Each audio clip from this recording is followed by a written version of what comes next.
Okay, are you ready for some color correction here in Photoshop? This is, again, one of those big areas in Photoshop that people want to know all about. And as always, as is sort of my style, what I'm going to do is I'm going to start you off using sort of the fundamentals of color correction. We'll talk about some fundamental ideas in terms of correcting the color inside your images and understanding the color inside your images. And then very quickly, we'll start getting into more intermediate and advanced methods for getting the best out of your photos. So in this exercise, what I'd like to do is address the issue of color modes or color spaces. And as always, I'm going to go after a sample file here, a project file. So go ahead and double click on your gray background, of course, into your project files, and look for a file called barn1detail.jpg. Go ahead and pop that file open. Now, what I'd like you to do is I'd like you to open up your channels palette. If you don't see your channels over on the right-hand side of your screen, as I see mine, then, of course, you'll have to head to your window menu and then look for channels. You may recall from our discussion on saving selections and working with alpha channels, we had a quick look at the channels palette and I gave you kind of a very brief kind of overview of what the channels palette is and how it works. And what I'd like to do is I'd like to talk about the channels palette a little bit more in a little bit more detail. But as a brief recap, here's the deal with the channels palette. What I see inside the channels palette at the top is what we call our composite channel. So what I see here is an RGB channel. That's because I'm inside an RGB image, or I'm inside an image that is in the red, green, and blue color space. And I can tell I'm in an RGB image, of course, from the channels palette, but also don't forget from the document tab right up at the top there, I can also see there. So as soon as I open up an image, I know if I have an RGB image or a grayscale image or a lab image or a CMYK image, right? And then below the composite channel, inside the channels palette, I have individual channels for each color inside my image. So I have red, green, and blue. Now, what's interesting to note here is if you really want to go far, I mean to a professional level with color correction, a lot of the super pros, what they'll do is they'll isolate, for example, all of the reds inside their image. So if I click on the red channel, now what I see inside my document window is obviously a black and white image, or what we would call a grayscale image, and all of the darker areas have red in them, all of the white areas don't have any red in them, and all of the gray tones have partial red in them. So if I wanted to isolate the reds inside my image, maybe there's a bit of a color cast on my image, a red color cast, I could isolate my reds and just correct for the reds. And of course I can do the same for the greens, and the same for the blues, and then of course I can go all the way back to my composite channel all the way up at the top, which essentially gives me all three colors all at once, red, green, and blue, which to the human eye gives us a full color image. So that's all fine and well, but what happens when I want to change the color mode of my image? Maybe I'm going to wind up putting this image into a brochure, and that brochure is going to get printed on a commercial printing press. Well, in that situation, I would have to convert the image from RGB to CMYK. Imagine you're translating from Italian to Japanese, right? You're actually changing the way the color is being described inside Photoshop, right? So in that situation, what I would do is I would head up to the image menu and then down to mode, and you can see we have several color modes to choose from. Again, right now we're on RGB color. I can choose CMYK, lab, multi-channel, indexed, grayscale, and there's two others that are grayed out right now, duotone and bitmap. I think for now, I would concern myself with RGB and CMYK. If you're kind of new to this stuff, I think sticking with those two for now would be a good idea. So to switch the color space, essentially I'd go to the image menu, down to mode, and then simply choose CMYK. So go ahead and do that if you like. You might get a warning here. I'm going to go ahead and click on OK. Now my image is being described by cyan, magenta, yellow, and black. That's what CMYK stands for. So the K stands for black. And check out the channels palette. Now we have a CMYK composite channel, and then individual channels for cyan, magenta, yellow, and then of course finally black down at the bottom. And again, I can click on my composite channel up at the top to get the full color image. Now, here's the tricky part, and here's the part that you kind of have to wrap the old noodle around. Even if you're working on an image that's going to wind up inside a brochure, what's always recommended is that you stay inside the RGB color space up until the last minute when you're finally ready to output your file for a printing press. So do all of your color correction in the RGB color space. It's a heck of a lot easier working inside the RGB color space because the computer monitor that you're looking at right now has red, green, and blue phosphors in it. So even though we have a CMYK image here inside Photoshop, we're seeing a CMYK image as interpreted by an RGB device, your computer monitor. So we don't really have a good sense of how this actually looks until we look at the piece of paper that came out the end of the printing press, right? So again, it's always recommended to stick with the RGB color space. And then finally, you might want to convert your image to black and white, or again, as we call it, grayscale. To do so in a, what I would call a destructive way or a permanent way, we'd simply go to Image, down to Mode, and then choose Grayscale. And Photoshop is going to say, are you sure you want to get rid of all your color? I'm going to say OK, and I wind up with a grayscale image, and now inside the Channels palette, I simply have a gray channel, a single channel. So now my image is simply made up of shades of black, right? Different tones, different shades of black. Later on, what I'll do is I'll show you some non-destructive ways to create black and white images. But anyway, there you go. That's kind of a quick run through anyway on the different color modes that we have available to us inside Photoshop. And as far as the others there, we had Lab. Lab is a little bit more advanced. Multi-channels is more advanced. Indexed, you saw that. That's more of a specialty color space that's used, for example, by the GIF file format and a few other file formats. And there's some others in there. Duotone was in there and Bitmap was in there. Again, those are a little bit more specialized. So I think for now, again, if you're just starting out, sticking with RGB, I think is going to be the best. I just want to take a quick moment and explain to you exactly how the RGB, or the red, green, and blue color space works, and also how the CMYK, or the cyan, magenta, yellow, and black color space works. And I'm going to start off with RGB, and what I did here, this is an exercise that's not going to involve any sample files, so it's going to be nice and easy for us here. What I did is I went and opened up my color palette. So if you want to follow along here, you don't have to, but if you want to follow along, head to your window menu and look for your color palette, and you should see R, G, and B color sliders inside your color palette. And if you don't, head to your color palette menu and just make sure to choose RGB sliders, and you'll wind up at the same spot that I'm at here.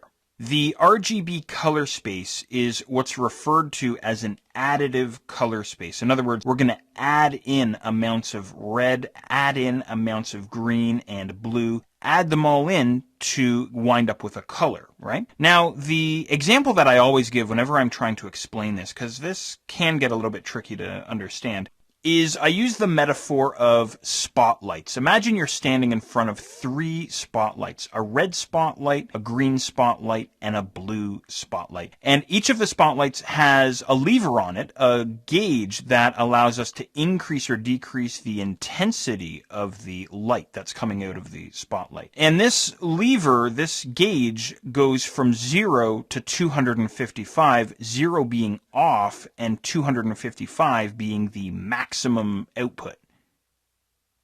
So if I turn all 3 spotlights off, the color I get is black. Now, inside my color palette, each of my sliders is all the way to the left. They're all set to 0 right now, and the color that I have in my foreground color is black. So everything's off. Now, you know, if I take all 3 spotlights and I crank them all the way up to maximum intensity, in other words, all the way up to 255, then the color that I get is pure white, because I'm looking at pure light, right? But what I can start to do is I can start to mix it up. I can say, all right, give me half intensity on the red, give me no intensity on the green, and give me maximum intensity on the blue, and I wind up with this sort of purplish color. That's sort of how it works anyway, so I hope that makes sense. The RGB color space is an additive color space.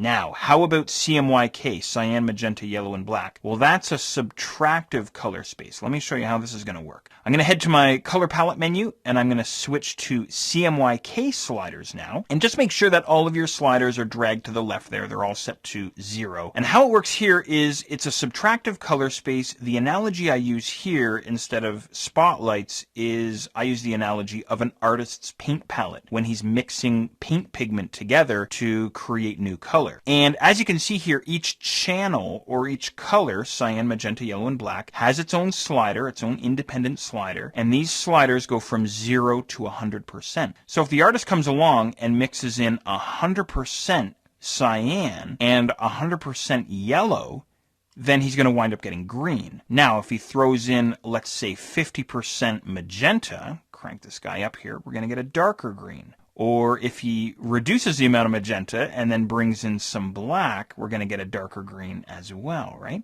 So it's like mixing inks or mixing pigments on an artist's palette. And you can experiment here a little bit. Now, again, if I mix in 100% of all 4 colors, what I get is pure black. So it's the opposite to RGB, if that makes sense. Now, the final thing that I want to say here, and I hope this is all making sense, is the RGB color space is used all over the place, from web design, blog design, on-screen presentations, video games, television. Anything that's going to appear on screen is going to be in the RGB color space.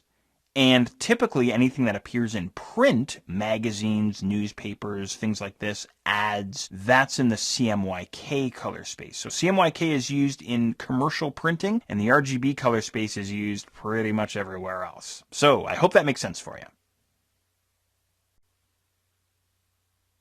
Now, I'm sure you're anxious to get going on color correction, color correcting your photos and making them look their best. But you know, there's one more thing that I want to explain here, in addition to understanding the color modes and your channels palette and RGB and CMYK, and that is understanding black point and white point inside Photoshop. And you know, I didn't know about this stuff when I first started getting into color correction. Like most people, I just jumped in with both feet and I just wanted to make my images look their best. And I didn't really understand exactly what black point and white point were all about and how they functioned. So hopefully I'll be kind of setting you down the right path here by explaining all of this up front. And it'll only take a few minutes, and I think it'll make a world of difference. And the example that I'm going to create here with you, we're going to create a little experiment here inside Photoshop, is really simple, and I think it'll really help to hammer home this idea of black point and white point. So what I'm going to do with you here is I'm going to create a brand new blank Photoshop file. Go ahead and hit Command N or Control N there on the Windows side. And I've already set up my dialog box here. What I want to do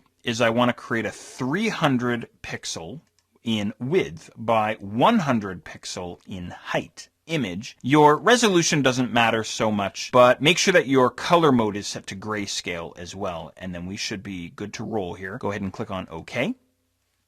All right, I'm going to zoom in here just a little bit on my image. And the next thing that I want to do is I'm going to double click on my background layer, and I'm going to convert him to a regular old Photoshop layer, of course. And then what I want to do is I want to get rid of all of the white pixels inside my image. So I'm just going to hit Command A or Control A to select all, and then hit delete on my keyboard. That's all there is to it. Go ahead and deselect there. So now we have a document that is completely filled with the checkerboard pattern, complete transparency, of course. Now, next up, what I want to do is I want to create 3 rectangles inside the image, and we're going to fill these rectangles with different percentages of gray, and then we'll get Photoshop to show us the black point and the white point. So here's what I'm going to do. I will hit the M key on my keyboard to switch over to the rectangular marquee tool. Make sure it's the rectangular marquee tool that you are on inside the toolbox there. And what I'm going to do is I'm simply going to click and drag out a box, maybe about this big, taking up about 1/3 of the document, maybe just a little bit wider, something like that. And what I want to do is I want to fill this with 75% black, or 75% gray, really, is what we should say. So over inside your swatches panel, make sure you have your swatches panel open. Just hover your mouse over top of these gray swatches, and you should get a little tooltip showing up. I got lucky. I hovered right over top of 75% gray. That's the guy that I'm after. So you might have to hunt around a little bit for this guy. but go ahead and click on that guy. And what that does, by the way, is that loads the swatch that you just clicked on into your foreground color swatch down at the bottom of the toolbox. Perfect. Do you remember how to fill with your foreground color? I hope so. Hold down Option or hold down Alt there on the Windows side. Hit Delete on your keyboard. Perfect. That's all we need. Okay, next up, I'm going to move my selection over towards the right just a little bit, something like this. And, you know, I'm still on my rectangular selection tool, so I'm just moving marching ants at this point, so hopefully just fine. In fact, if you overlap your previous square just a little bit, that's just fine. Even something like this is fine. All right, now the next selection that we have here, the next block that we're going to create, is going to be filled with 35% black. So same story. I'm going to head back to my swatches panel and look for 35% black. See where we are here. There's 50. There's 35 on the top row. Single click on that guy. And then same story. Alt or Option and hit Delete on your keyboard. Perfect. Okay, one more to go here. I'm going to move my selection over.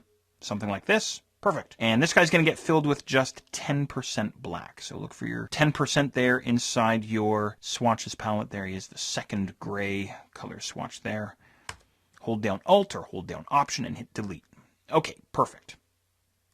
Go ahead and deselect. Now, just as a point of interest, I'm going to flip over to my info palette. Make sure your info palette is open. Again, you might have to head back to your window menu. And what the info palette does, by the way, is he gives us color information and different details about where our cursor is currently placed and what's sort of happening inside our document. So if I hover my mouse over top of the lightest block inside my experiment here, in the top left corner of my info palette, I have K, and I can see there that I have 10%. Now, I hope you have the same thing here. Now, if you don't, let's head to the info palette's option menu and then choose panel options and make sure that your second color readout, let's do this together, is set to grayscale. So second color readout mode, make sure it's set to grayscale. Go ahead and click on OK. And now when you bring your mouse over top of that first color block, either in the left or in the right corner, but definitely in the top right corner, you should now see K 10%. Bring my cursor over top of the center block and it says K 35%. I'm looking in my info palette. And then finally K 75% for the right hand block. So what the heck is all this about anyway? Well, here's what I want to do. What I want Photoshop to do is I want Photoshop to take my darkest pixels inside my image and make them pure black, and take my lighter pixels and make them pure white, and then take the midtones, the center pixel, if you will, and shift it just a little bit as well. Now, the reason why I'm showing you this is in a lot of the different color correction tools that you'll see in the coming lessons, a lot of them deal with this thing called white point and black point, or dark point and light point, and of course midtones as well. And again, this is all the stuff that I missed up front, so that's why I'm kind of giving it to you here. Now I'm going to give you a really simple example here. I'm going to get Photoshop, again, to take my darkest areas of my image and make them pure black, and the lightest areas and make them pure white. And then I'll show you a real world example on an actual photo, and you'll see how this works out. So I'm going to head up to my image menu, and inside the image menu we have a set of auto commands. Now, auto color is grayed out for me right now, but I have auto contrast and auto tone. Go ahead and choose auto tone.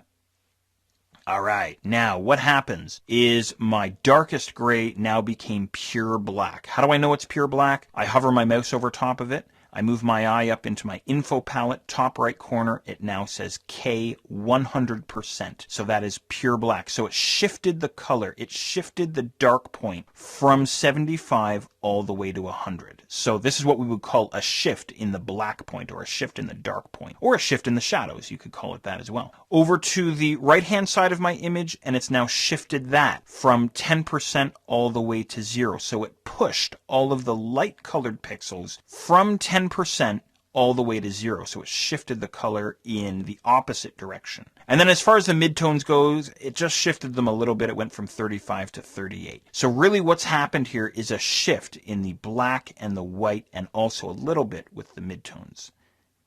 Now again, this doesn't make a whole lot of sense until we actually see black point and white point being shifted in real photographs. So let's do that next.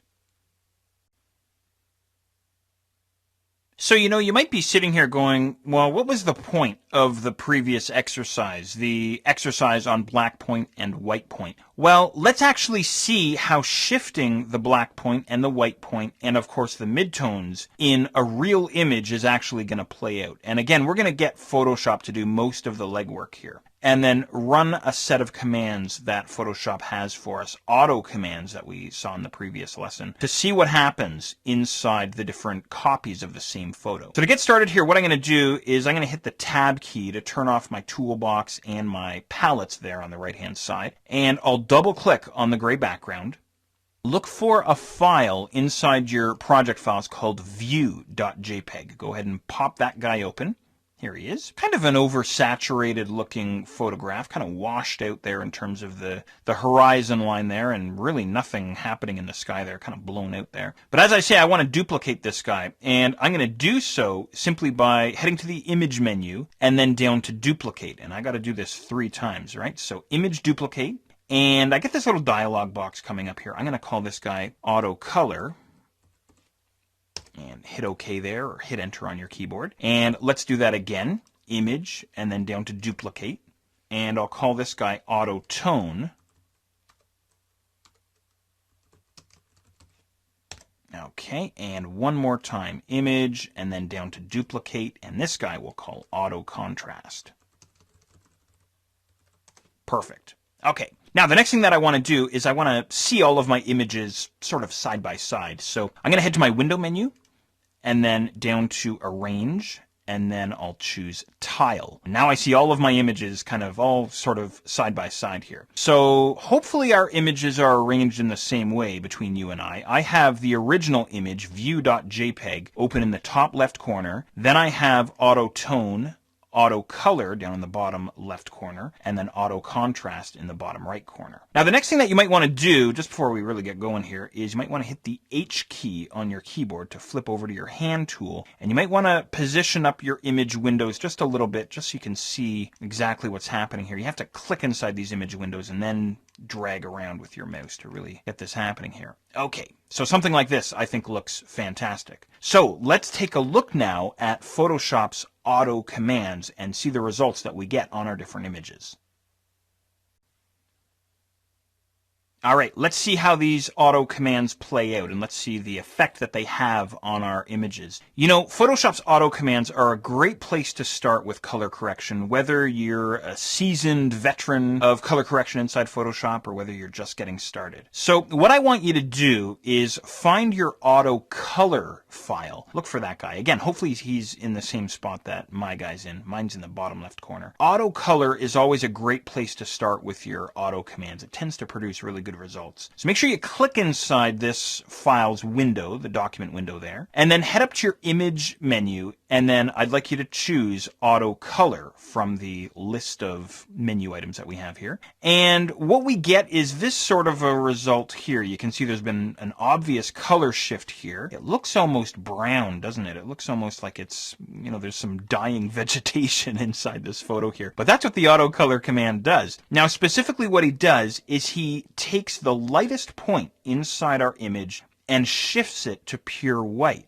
In other words, again, it shifts it to that white point, right? That's why we talked about that. It takes the darkest point inside our photo and shifts it to pure black. And then it takes the midtone, it finds the midtone pixel or the midtone color value and shifts it to 50%. So exactly what happened in our experiment in one of the previous exercises is exactly what's happened inside our auto color file, but obviously now it's happening inside a photograph instead of a goofy experimental file, right? So essentially what happens with auto color is it makes the highlights lighter, it takes the shadows and makes them darker. That's how it works.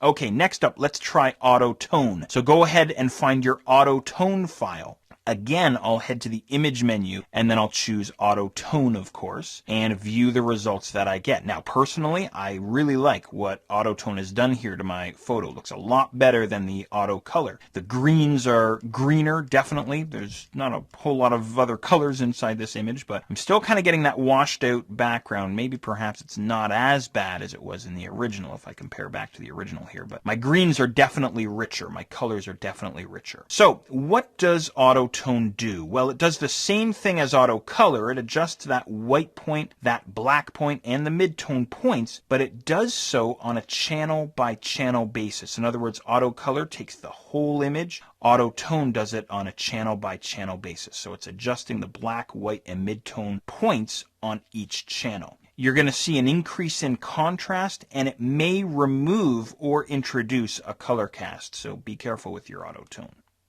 All right, we've got one more here, auto contrast. Go ahead and click on your auto contrast image window. Once again, back to the image menu, and then this time, of course, down to auto contrast and view your results. Now, I didn't see a whole lot in terms of a change, a bit of a change happening here myself with this image. Again, what happens is it's going to shift the black point, the white point, and the midpoint, and it's going to automatically adjust your contrast as well. Unlike the auto tone, it does not adjust on a channel by channel basis, and it does not remove or introduce a color cast. So there you go. That's kind of a run through of your auto commands here inside Photoshop. What you might want to do at this point is perhaps grab one of your own images and try running the auto commands on your own files. What I think I'll do here is I'm going to head up to my application bar, to my arrange menu, and I'll choose consolidate all and sort of do a comparison here. There's auto contrast, there's auto color, auto tone, and view, the original file, right? I think I like the auto tone the best if I kind of cycle through them here. Yeah, I think I like the auto tone the best. Myself, anyway. It's all, again, in the eye of the beholder. But I hope this has at least provided you with a workable example of that whole idea of black point, white point, and midpoint. And, of course, introduce you also to Photoshop's auto commands. Ready to get color correcting an actual real photo by hand, not using Photoshop's auto commands? Well, what I've done here is I closed out of all of the copies that you and I had created of the view.jpg file, and I'm all the way back to the original view.jpg file, so no extra copies here. This is the original. And what I'm going to do is I'm going to get you started with probably the simplest color correction tool that we have available to us here inside Photoshop. He's called Brightness Contrast. So what I'm going to do here is I'll head up to the image menu and then down to adjustments. And by the way, as a quick aside, the adjustments submenu lists out most of our color correction tools that we have available to us. But bear in mind at this point that all of these color correction options are destructive, including the auto commands that we ran. In other words, if I was happy with auto tone, for example, and I save the file, that's it. There's no way to go back to the original, right? And the same goes for the items that I see underneath this menu. For example, there's our brightness contrast, and we have levels and curves and vibrance and a whole pile of other guys, and there's some neat special effects down towards the bottom as well. But needless to say, I'm going to get going here with brightness contrast, and I'll show you in a little while how to non-destructively adjust the color inside your images. So I chose brightness contrast, and that of course brought me into the brightness contrast dialog box. As I say, it's the simplest color correction tool to use here inside Photoshop. I'm given two sliders, obviously, brightness and contrast, hence the name. Now imagine the brightness and contrast sliders here inside this dialog box are the brightness and contrast knobs on your television set. It works exactly the same way, so there's not a whole lot here in terms of control. So I can use the brightness slider to increase or decrease the amount of brightness inside my image. Maybe I want to make my image a little darker, or maybe my image is too dark and I want to pull up those dark pixels. In other words, shift those darker pixels towards the white point, towards the lighter side of my image there. And then of course the contrast, I can increase or decrease the contrast inside my image again. So if I want to make it look a little bit more dramatic perhaps. So let's say for example, maybe I wind up somewhere here, which to me doesn't look bad. Maybe it's a little too dark, but you get the idea here. Now, a couple of neat things that I want to point out inside this dialog box as well. Of course, we have a preview checkbox there underneath the cancel button. Make sure that your preview checkbox is always turned on inside the different dialog boxes that we'll be seeing here. And you'll see this live preview inside your document window, which is great.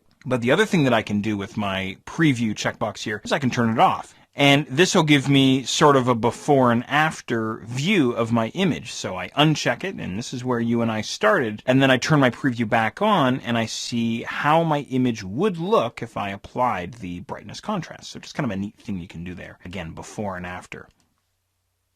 Don't forget, at any point inside these different dialog boxes inside Photoshop, I can hold down Option or Alt there on the Windows side, and that'll switch my cancel button to a reset button. So maybe I've gone and done something kind of crazy, and I don't want to have to cancel out and then start all over again. I can just hold down Option or Alt, click on Reset, resets the entire dialog box, and then I can, of course, go ahead and make my changes. And then when I'm happy, of course, click on OK. Now, once again, don't forget, this is a permanent change on our image. I want to show you another color correction tool that we have here inside Photoshop. This guy's called Hue Saturation, and I really like this guy. I use this guy quite a bit. Now, before I show you this, what I'd like you to do is hit F12 on your keyboard, and of course, that will revert your view.jpg file back to the original state. So in other words, it'll wipe out that brightness contrast command that you and I just applied in the previous exercise. And with our original image in place, let's go and take a look at Hue Saturation. So once again, I'm going to head up to the Image menu and then down to Adjustments and then look for Hue Saturation. Or if you like, you can hit Command U or Control U there on the PC side if you like. And here's our dialog box. So as you can see here, we're getting progressively more complex. So instead of 2 sliders, now we have 3 sliders. So inside the Hue Saturation dialog box, we have our Hue slider, we have our Saturation slider, and our Lightness slider. Now let me try and explain exactly how this works. What's cool about this dialog box, by the way, is you can use him for proper color correction, but you can also use him to create some pretty wild special effects. So what the Hue slider does essentially is moves me around on the color wheel. Remember the color wheel from high school art class? Well, I'm essentially moving around on that color wheel by dragging on the Hue slider. So if I want some kind of an alien world look to my photograph, I can do it if that's what I want. Or maybe I want to punch up the greens a little bit, or maybe I want to pull the greens back a little bit, you know, this kind of thing. I can move between the different colors using the Hue slider. Now in the real world myself, I might do just a little bit of movement on the Hue slider, maybe more into the blues there just to punch up my greens a bit, but not too much. And then the saturation slider controls the amount of color. So again, if I want to increase the saturation of the greens inside my image, I could crank up the saturation slider, something like this. And of course, now I'm getting really almost into, you know, an over contrasted look. Or I could pull the color back just a little bit by dragging my saturation slider to the left. And then finally, I have my lightness slider, and all the lightness slider does is increases or decreases the amount of black inside my image. So if I drag my slider to the left, I'm increasing the amount of black, drag them to the right, and I'm increasing the amount of white inside my image. Now, normally myself, again, unless I have something that's maybe a little overexposed or something, I won't mess too much with the lightness slider. Maybe just a bit of a minor movement on my part. So, you know, I'll try and kind of set this up how I would actually do this in the real world. Maybe something like that. The color looks kind of punchy to me. It looks pretty good. Something like that. So there's our Hue Saturation. Again, I've got my preview checkbox. There's our before and our after. Looks 10 times better to me. I still don't like that sky though. I think I might have to sub in some clouds there or something, but anyway. And of course, don't forget, I can always hold down Alt or Option, and I've got that reset option there as well. So whether you want to click on OK at this point to commit your changes, again, on a permanent basis, or if you want to stay and fiddle around inside the dialog box for a few minutes, you're more than welcome. Myself, I'm going to cancel out of this guy because I want to show you something a little bit different next, something called the histogram inside Photoshop, and this will lead us into more intermediate and into some advanced color correction. I want to take a moment and show you something here inside Photoshop called histograms, And as previously mentioned, this is going to set us up for some more advanced color correction and also for some non-destructive color correction as well. Now, of course, we need a sample file here, so I'm going to, of course, double-click on my gray background, and we should have a file inside our project files folder called road.jpg. Go ahead and look for that guy, pop him open. As you can see, this guy is really washed out. But what's really cool is in the coming lessons, in the coming exercises, you'll see how amazing we can make this image. We're going to pull a lot of the color back into this guy. But before we get to all of that, what I want to see is some kind of a visual representation of the color inside my image. And that's exactly what the histogram is going to do for me. And the histogram is found inside the histogram palette inside Photoshop. So I'm going to head up to my window menu, and then down to histogram. Now, not history, we want histogram. You know what I'll do here is I'll just tear him away so we can actually see this guy a little bit better. Let me just get rid of those other guys. All right, so exactly what the histogram is a graphical representation of the light distribution inside my photo or inside my image. This graph that I see here is called a luminance graph. And what we have on the left-hand side is all of the shadows. In the middle, we have our midtones, and on the right-hand side, we have all of our highlights. So obviously, inside my image here, you can see a lot of the pixels are concentrated in the center and towards the highlights. There really isn't a whole lot happening in terms of my darks because everything's very washed out inside this photo. Now, what might be a neat exercise for you to do on your own is to compare this image with perhaps another photo, maybe one of your photos, and compare the histogram back and forth between the two images and see the different changes that you get.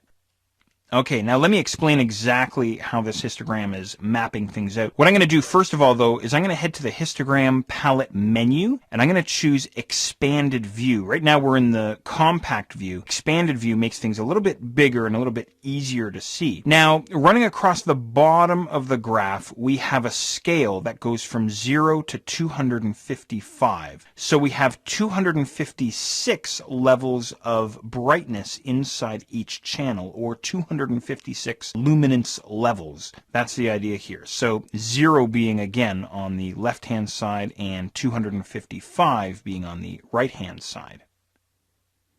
And then the vertical axis, if you will, in this graph, the height of each of these lines represents the number of pixels at that brightness level. So, for example, here I can see there's a lot of reds in the sort of spiking here in the midtones, and the blues spike there as well, as do the greens. So in other words, I actually have 3 graphs overlapped on top of one another because I'm inside an RGB image. See how everything kind of comes together, right? Probably way back when we were talking about RGB and CMYK and black point and white point, you might have been sitting there going, why am I watching this? How does this actually pertain to me making my photos look good? Well, here's the point where everything starts to come together here. So we can do a couple of different things here at this point before we actually go and do something about our photo. In terms of actually looking at our histogram here, from the channel drop-down menu, of course, I'm looking at my colors. But what I can do is I can isolate my individual channels. I can say, show me just red, or show me just green, or of course, show me just blue, right? Or I could say, give me the composite, the RGB. Now, this is normally what I look at myself, the composite view, but a lot of people like the colors. They like to see all the colors in there. It's entirely up to you. You know, the other thing that you can do, and I'll show you this real quick, is you can head back to the histogram palette menu and choose all channels view. Go ahead and choose that guy, and all of a sudden your histogram palette is huge. There's our composite on top, I guess you could say, all of our colors, the red, green, and blue, and then below that, there's my red, there's my green, and of course at the bottom, there's my blue. Now, of course, it's entirely up to you if you want to use your histogram palette in this way. Normally myself, I don't go too crazy with histograms. I don't go too crazy with color correction. So myself, I leave it on either expanded or the compact view. Usually even just the compact view is fine for me. And, you know, the other thing too is, of course, I can go back to just my RGB, something like this, right? And then, of course, I can go back to my compact view like that. So this is normally how my histogram palette looks myself. But again, you can go nuts here. So I hope that makes sense in terms of the histogram palette, what it is, how it works. Histograms confused me for the longest time until I realized in my head, it's basically a bar graph, and I've got an axis across the bottom which measures light distribution. I've got a vertical axis which measures the amount of light at that point inside my image. I hope that makes sense for you. I've been dying to show you a color correction command here in Photoshop called levels. And, you know, I wanted to get into non-destructive color correction as well, sort of in combination with showing you levels, but, you know, I think that might be a bit too much. I might be hitting you with too much all at once. So we'll talk about the non-destructive color correction in just a little bit, but until then, let's talk about this command called levels. Now, before we get into levels, I want to make sure of a couple of things. First of all, make sure that you still have your histogram palette open. I want to show you something very cool in relation to your histogram. The other thing that I'll have you do is hit the F key on your keyboard so that we can move our photo around, because the levels dialog box is actually kind of big. And what I'm going to do is sort of shift my photo over towards the left-hand side of my screen. I'm just holding down the space bar there to move that over. All right, something like that. Okay, levels. Let's head up to our image menu and then down to adjustments, and then of course look for levels. There's your keyboard shortcut, Command L or Control L on the Windows side. Go ahead and pop open your levels dialog box. All right, now at first glance things are getting a little bit more complicated in terms of our dialog boxes here, but lo and behold, inside our levels dialog box, we have a histogram. In fact, we have the exact same histogram inside the levels dialog box that you and I see back inside the histogram panel or the histogram palette down in the background. So it's exactly the same thing.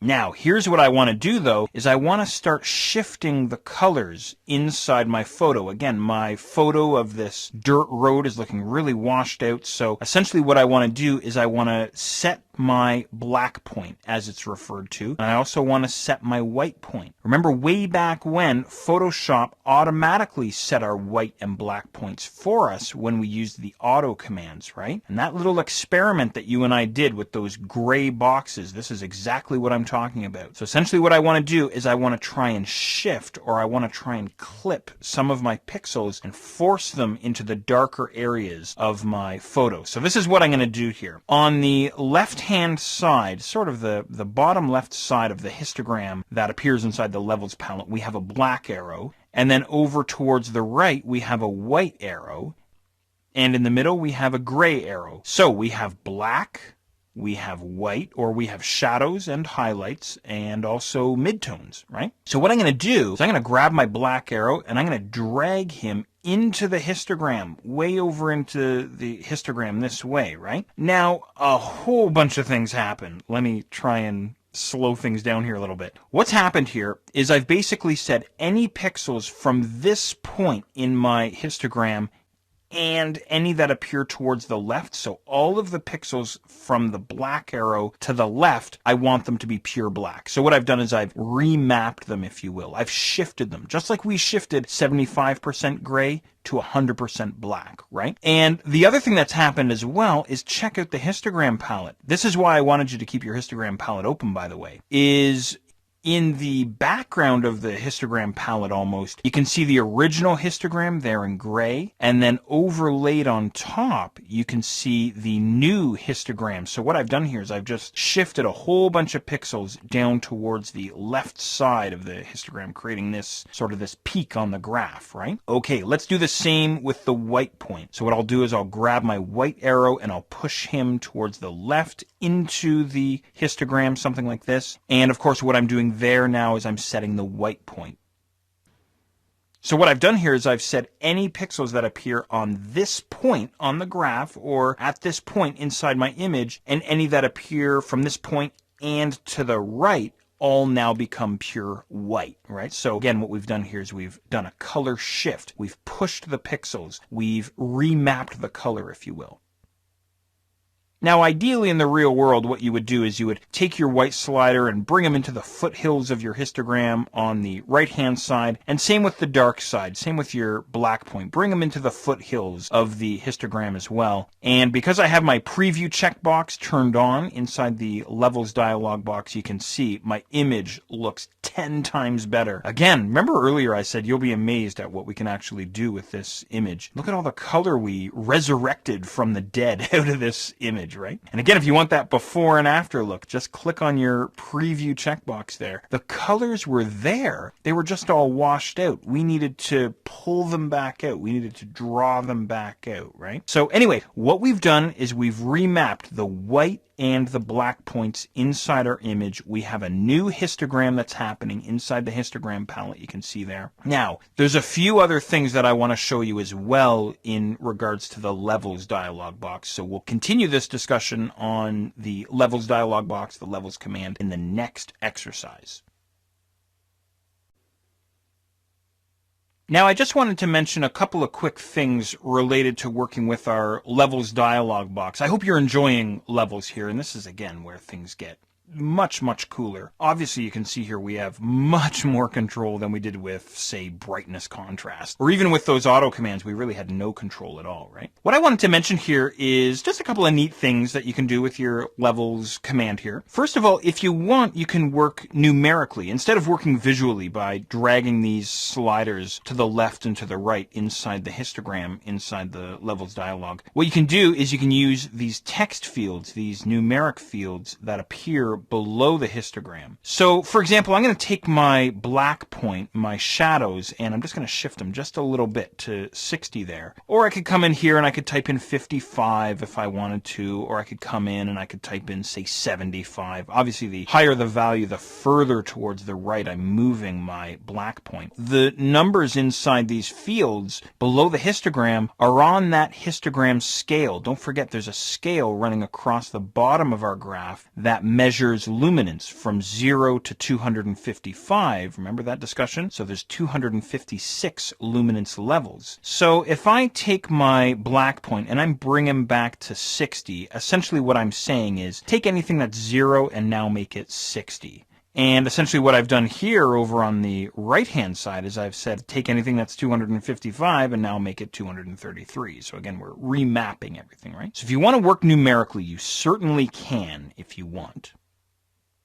The other thing that I wanted to mention as well is using this auto option, which does come in handy every once in a while. What I'm going to do here is I'm going to hold down Alt or Option, and I'll click on Reset to reset my dialog box. So I've just lost all of my changes. And then I'll click on Auto. I'll say, well, what's Photoshop's opinion on all of this? So I'll click on Auto, and hey, look at that. Photoshop's done I think, a pretty good job. Maybe it's a little bit too contrasty for my taste, but it really pulled the image back even better than I had done, right? And you know, this reminds me of something else here.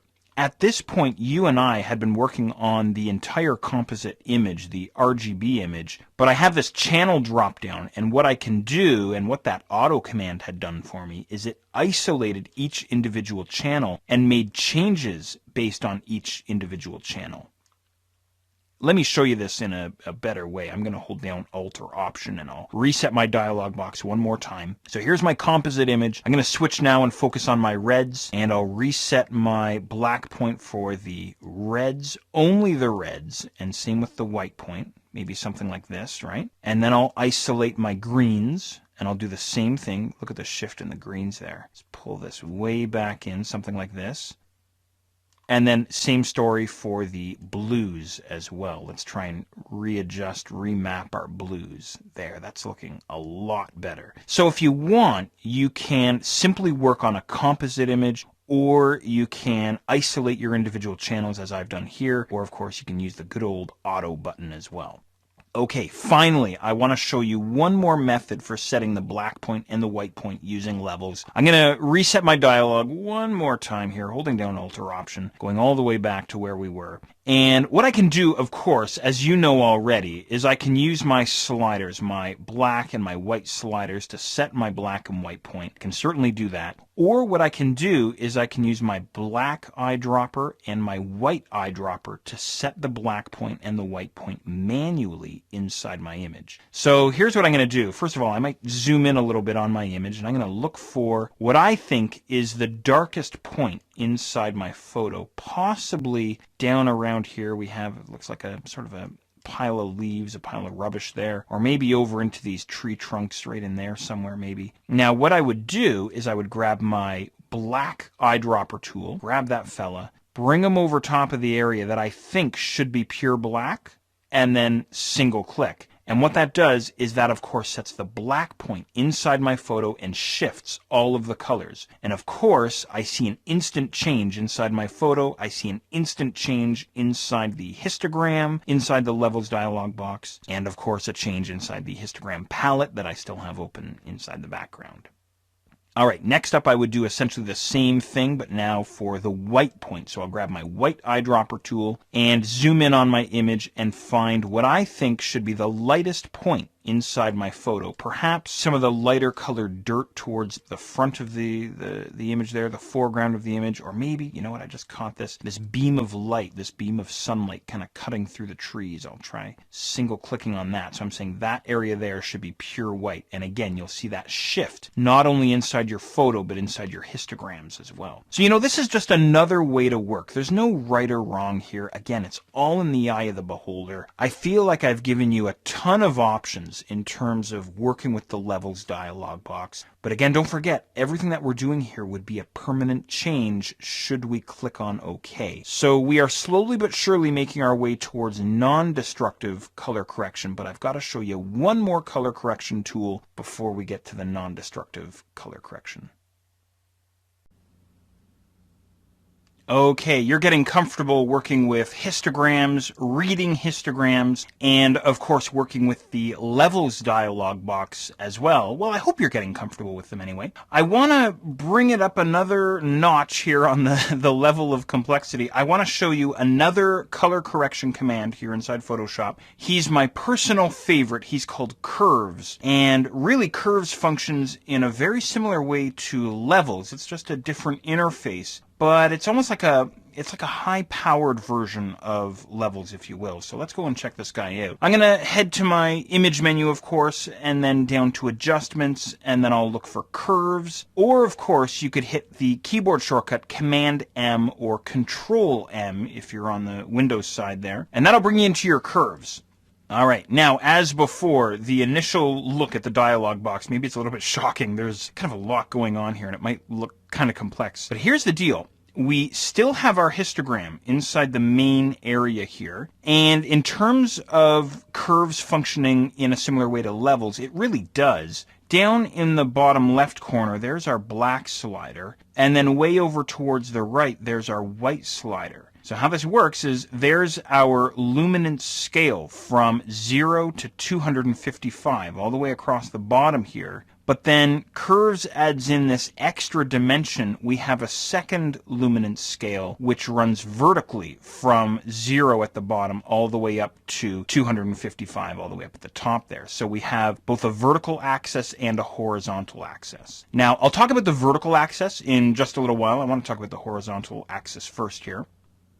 Now, in terms of using curves to set the black point and the white point for your image, really it's exactly the same as it was in the levels dialog box. So I'll just move this dialog out of the way just a little bit. And of course what I would do is I would start with my black point and I would drag him over into the histogram, into the foothills of the histogram, just like you and I did before, right? And of course, just like we saw in the levels dialog box, any pixels, any luminance values from this point on the histogram all the way to the left now become mapped to black. The same holds true for white. I could drag this guy into the histogram, into the foothills of the histogram anyway, from the right-hand side, and now I'm clipping all of these pixels to pure white. And then, of course, everything in between, all of my midtones, simply reshuffle and get reorganized. So it's really the same idea here. Now, previously in the levels dialog box, we had numeric inputs. We had those text fields that we could type values into. And we have those same values here in curves. It just works a little bit differently. If I click on my black arrow down at the bottom of the histogram, I now have an input field down at the bottom. And mine's currently set to 63. Recall back in the levels dialog box, we had a black point of 60, right? And then I could go over and click on the white point, the white arrow, and of course I could go and type in some kind of an input value there as well, maybe 225 or something like this, right? It's exactly the same. You just have to make sure that you click on the appropriate slider. That's really all there is to it, right? Okay, what else can we do with curves? Well, what I'll do is I'll pull my dialog back on screen here, and I'll give it the good old Option or Alt reset. So I'll reset my dialog box back to where you and I started. And don't forget, again, just like curves, right now I'm editing or I'm color correcting my composite image. So what I could do is I could drop down the channel drop-down menu at the top and then isolate my reds, isolate the greens, and of course isolate the blues inside my RGB image, right? You could certainly do that if you want, or you can use your auto option once again. Again, we have this auto setting here over on the right-hand side, and that's going to automatically adjust each channel's luminance curve, if that makes sense. I'm just going to reset this guy one more time by Option or Alt clicking there.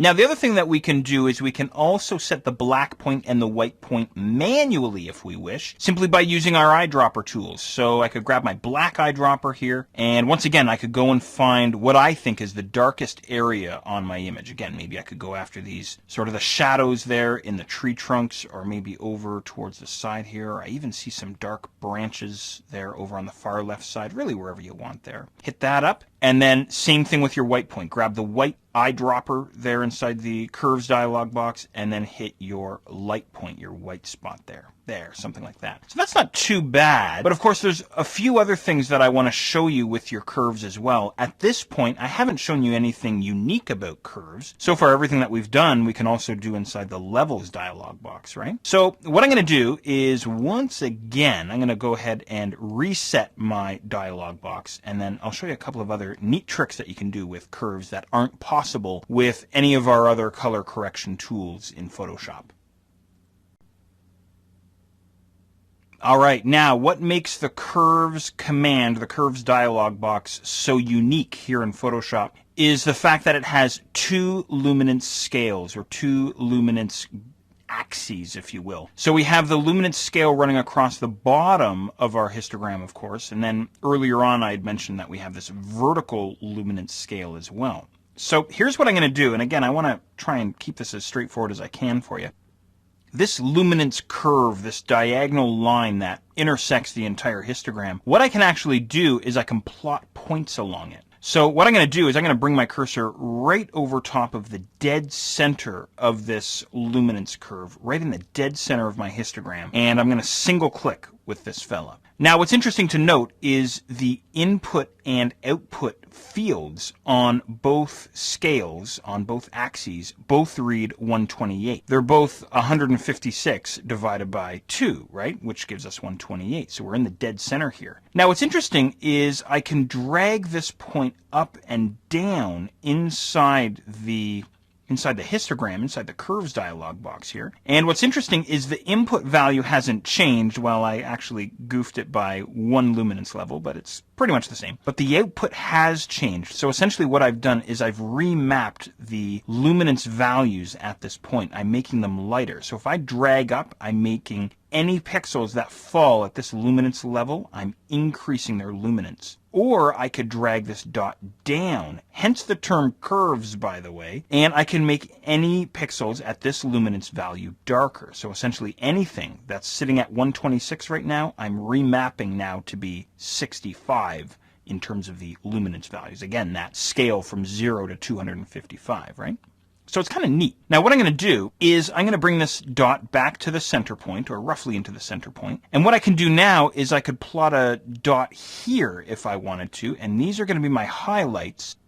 And then I also want to plot a point down here for my shadows. So I'm going to click right here. And then now essentially what I can do is I can control my luminance values much more accurately. So I could say, all right, take the highlights in this image and make them darker, but do so without affecting any of the other pixels inside my image.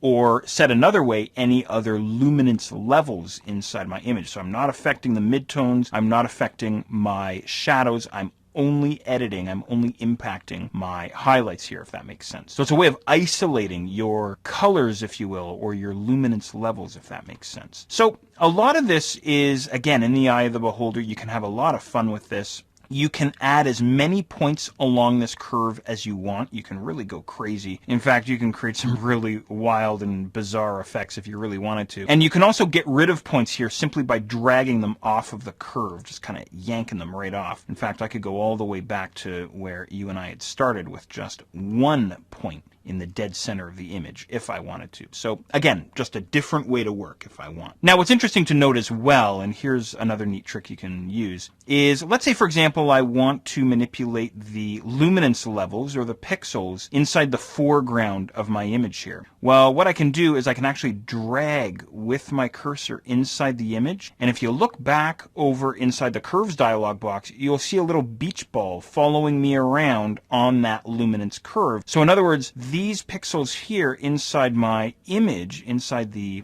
foreground center, if you will, are plotted way up in the top right corner of my curves. So if I want to edit these guys, what I could do is I could command click with my cursor there inside my image, and that automatically creates a point, a plot point, if you will, on my luminance curve inside the curves dialog box. Pretty cool. So again, I could come into, let's say, the leaves, the sort of the foliage, if you will, and kind of see where these guys are being plotted out inside my image, maybe down into this area here. Hold down Command, or of course Control on the Windows side, single click, and now I get a plot point down towards almost into the shadow areas of my image. So you have a lot more control over what's happening inside your image. Of course, all of this being said, everything that we've talked about up until this point has been a destructive method. In other words, again, once I click on OK inside my curves dialog box, I'm committed. There's no way to go back. So I think it's high time that we have a look at color correcting your photos in a non-destructive manner. All right, now, of course, everything up until this point has been permanent, or as I've been referring to it, destructive. In other words, the levels, the curves, the brightness contrast, those auto commands. But I mean, I've been saying that all along, that they are permanent changes, they're destructive changes. And for the longest time, it seems, I've been promising to show you how to non-destructively color correct your photos. So I'm still on the same image, road.jpg. What I've done here, though, is I went and closed out of my histogram. I think you're comfortable with that. You can keep that open if you want, but I closed mine just for the sake of screen real estate. And I also opened up my layers panel because a lot of what we're going to be doing is going to be happening inside the layers panel. So go ahead and fire open your layers. Remember F7 on your keyboard. Now, what I want to show you is something that's referred to as an adjustment layer, and an adjustment layer is going to sit on top of our original photo, in our case here, of course, the road. Now, there's two different ways to activate an adjustment layer, and I'll show you both. What I can do is I could head down to the bottom of the layers palette to this menu right here, create a new fill or adjustment layer, pop this guy open, and what I see is a list of commands very similar to the list of commands we saw underneath the image menu, right? So there's our brightness, contrast, levels, curves, exposure, hue saturation, and a few other favorites, right? They're all in there. So in other words, everything that I see inside this list, I can use on my image in a non-destructive fashion, which is great. So if I go and choose levels, for example, and I'll go ahead and pick that guy, two things happen, obviously. What happens, first of all, is the adjustments palette makes an appearance. And inside the adjustments palette, I have this tiny version. This is like a mini version of the levels command. So that happens. And then the second thing that happens is over inside the layers palette, I can see now I have a levels layer. That's my adjustment layer, right? So I mentioned that there were two ways to go about getting into an adjustment layer. This is one way. Let me show you the second way before we actually get started working on this. So here's what I'm going to do. I'm going to take my adjustment layer here, and I'll just drag them straight down to the trash can in the bottom right corner of the layers palette. That takes me all the way back to where I started. And check out the adjustments panel now. It kind of switched views, didn't it? This is sort of the front end view, if you will, of the adjustments panel. And what I could do if I were starting from scratch, if I started recording this lesson over again with you, and I wanted to show you the second method first, what I would have you do is head to the window menu and then go and open up adjustments, and this is what we would see here. Now inside the adjustments panel, I have all of my color correction tools, but now they're being displayed as icons. So I have my brightness, contrast, levels, curves, we have exposure, and a bunch of others, right? They're all in here. And essentially what I would do is I would click on the color correction command that I want to invoke as an adjustment layer. So I'm going to use the levels once again here. So in this first row, I'm just going to go ahead and click on the levels icon. And essentially it brings me right into the exact same place where you and I were just a second ago. So I'm back into my mini levels, if you will, and I have the adjustment layer over inside the layers palette. Now, in terms of actually working with your adjustment layer, all I would do is make all of my changes inside the adjustments panel. So everything that we've talked about applies here. Drag the dark point or your black point into the foothills. Same with the white guy there. I can use my eyedroppers if I want. I've got my auto option as well, and of course my drop-down menu for my different channels if I want to isolate my channels. So it's really all the same stuff, it's just all kind of compressed or compacted down into the adjustments panel. So it's kind of cool. So you know what I'm going to do, just for the sake of time, is I'm going to click on auto here, and I really like that result. I'm really happy with the result that the auto option is giving me. But I go, I'm not sure if I like this 100%. Maybe I should try curves instead. So what I'm going to do is over inside the layers palette is I'm going to disable the visibility of my adjustment layer, and that takes me all the way back to where I started, which to me is beyond awesome. That's like the coolest thing ever. So in other words, I could have multiple versions of the same image with not only different color corrections applied to them, but imagine different special effects. Let me show you what I mean. I could come back down to the bottom of the layers palette and I could choose curves, or I could choose brightness contrast, but instead I could choose, let's try posterize. Okay, now I'm getting this kind of an effect. Kind of reminds me of an album cover from the 1970s, but anyway. So I'll drop this way down and I'll go, yeah, that's kind of cool. I like that. And then I'll turn that adjustment layer off. I'll turn his visibility off. And then I'll go back down to my menu down at the bottom of the layers palette. And then this time I'll choose threshold, and now I can mess around with this kind of an effect. And then maybe I could apply a color overlay, and on and on and on and on, and it's all built into the same Photoshop file. So in other words, at this point I could save this guy out as a JPEG, then turn off the threshold layer, turn on posterize, save that out as a JPEG, turn that guy off, turn levels back on, save this guy out as a JPEG. Now I have 3 different versions of the same image all coming off of the same fully editable Photoshop file. So that's what adjustment layers are really all about. They're extremely cool. Photoshop CS5 has a new feature called on-image editing, which I think you're really going to like, and it also ties in directly to our discussion about adjustment layers and working with the adjustments panel. Now, on-image editing is going to work with either curves, hue saturation, or there's also another option here called black and white, which allows us to create black and white images. So what I'm going to do here is I'm going to get started by showing you the on-image editing feature using curves. So inside the adjustments panel, I'm going to go ahead and click on the curves icon in the top row of the adjustments panel, pop in there, and of course you already know that we get a miniature version of whatever the color correction command is that we have. So this is our mini curves here, if you will. And of course I get the adjustment layer there over inside the layers palette. Of course, as you already know, I can start to drag around my settings inside the adjustments panel. Of course, here inside curves, I can add some plot points onto my luminance curve and so on. But as a quick aside, something that I forgot to mention in the previous exercise is what if you want to reset everything? All the way along, I've been showing you that you can either hold down Option or Alt on the Windows side and reset your dialog boxes, right? Well, how do I go about resetting my adjustment? Well, there's a little reset button way down at the bottom here. So simply click on that and that'll take you back to where you started. Doesn't really have anything to do with on-image editing, but I wanted to mention that for you. Okay, back to this issue of on-image editing. Here's what I'm going to do. From the Adjustments panel menu in the top right corner of the panel, go ahead and choose Auto Select Targeted Adjustment Tool. Boy, that's a mouthful. So Auto Select Targeted Adjustment Tool. Go ahead and grab that guy. And then all I'm going to do now is bring my cursor over top of my image, and I think to myself, well, you know, this foreground, I want to make it a little bit lighter. So all I'm going to do is click and drag up